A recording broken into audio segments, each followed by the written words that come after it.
In love and war, victory is achieved by those who fight for what matters most.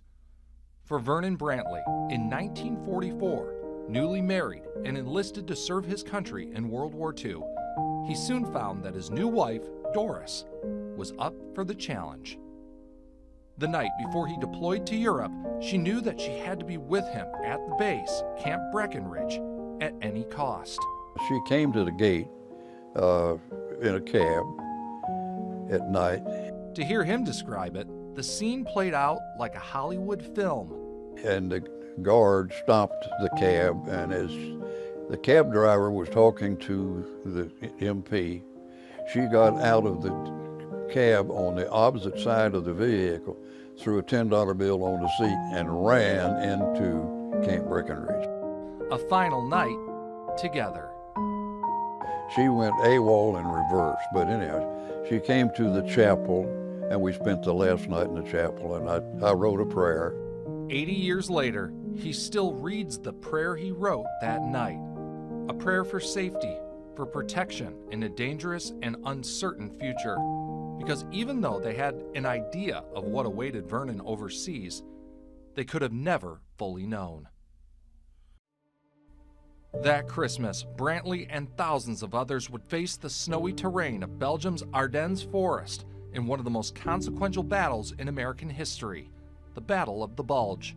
We had no maps or anything else. The instructions were, you go up that road, how far you go up that road, so you'll know they'll be shooting at you. So and they did. They really did. Vernon says he never fired a weapon at anyone. Instead, he drove a Jeep carrying supplies and the wounded. The fighting was intense in the bitter winter conditions, American forces staving off the Nazi advance. Hitler wanted Bastogne. That was a trophy that he wanted for himself. But what Hitler did not count on, Vernon says, was American resistance. They came around Bastogne and they ran into us. The battle raged on.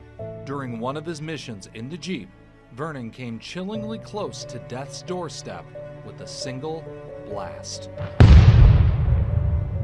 The snow and the sand and the concussion flipped the Jeep sideways, and the guys on the inside, it tumbled them out, but I was holding onto the steering wheel and I was caught under the Jeep.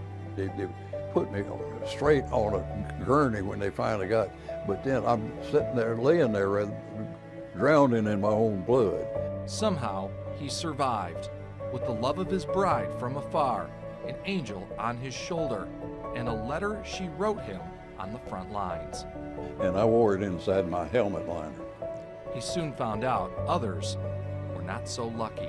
When I got back to my unit, they said, well, look, while you were gone, Lieutenant Weekly and Charlie Cooper, the guy that replaced you, were both killed by a strafing airplane. And yet, despite the losses and the high cost of sacrifice, the Americans prevailed, turning the Nazis back at Bastogne.